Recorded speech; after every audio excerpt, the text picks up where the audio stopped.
बोधकथेचं नाव आहे शेजार धर्म. राणोजी खोत आपल्या ओसरीवर बसले होते. त्यांच्या शेजारी त्यांचा मुलगा पुढ्यात पुस्तके पसरून बसला होता. त्याचे अभ्यासात लक्ष लागत नव्हते. त्याचे सारे लक्ष गलोल तयार करण्यातच होते. हातात रबराच्या पातळ पट्ट्या घेऊन तो गलोल तयार करत होता. तेवढ्यात शेजारचे हरिबाबा पवार काठी टेकत आले. त्यांची चाहूल लागताच राणोजी खोत म्हणाले, या मालककसे येणं केलं? हरिबाबांनी सुस्कारा सोडला आणि काठीचा आधार घेत बैठक मारली. राणोजींनी पुन्हा विचारले, कसं काय येणं केलं? हरिबाबा म्हणाले, तुमच्या रामला घडीभर आमच्याकडे पाठवून द्या. थोडं काम आहे. पाठवून देतो. काही काळजी करू नका, असे राणोजी त्यांना म्हणाले. पण मध्येच राम कुरकुरत म्हणाला, बाबा आज मला शाळेचा फार अभ्यास आहे. आज नाही मला जायला जमणार. यावर राणोजींनी आपल्या मुलाला मध्ये चढवून म्हटले, अरे अभ्यास करच पण आज थोडं कमी खेळ.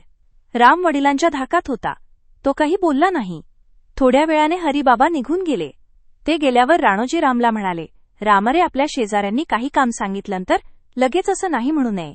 शेजार धर्माला जागून तू त्यांच्याकडे जायला पाहिजे. समज तू गेला नाहीस तर त्यांचं काम अडणार आहे का? नाही अडायचं. दुसरा कोणीतरी येऊन त्यांना मदत करीलच. पण मग तुझ्याबद्दल त्यांना काय वाटेल? राम थोडा वरमला. काय बोलावे हे त्याला सुचेना. तरी पण तक्रारीच्या सुरात तो म्हणाला, पण बाबा गोड गोड बोलून हरिबाबा नेहमीच माझ्याकडून काम करून घेतात. मग त्यात काय बिघडलं? अरे माणसानं कष्ट करायला कंटाळू नये. कष्ट करण्यानं माणसाच्या अंगातील ताकद वाढते. शिवाय लोकांचा भलेपणा मिळतोच. हा फायदा फार मोठा आहे. तो जन्मभर तुला पुरणार आहे.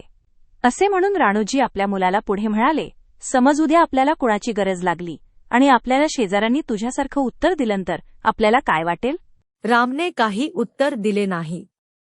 तो गप्प बसला.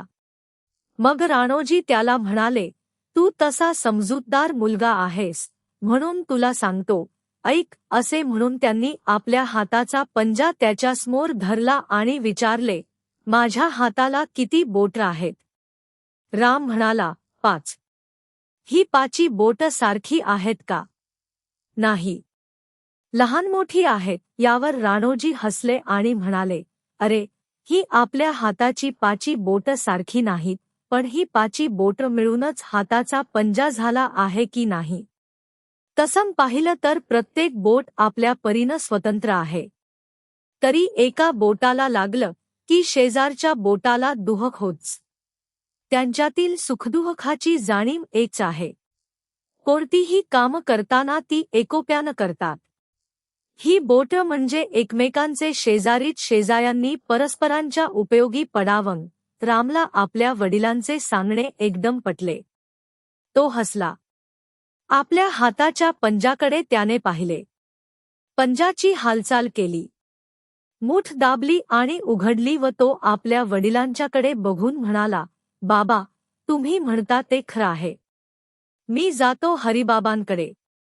त्यांचं काय काम असेल ते करतो. रामच्या वडिलांना त्याच्या या उत्तराने मोठा आनंद झाला.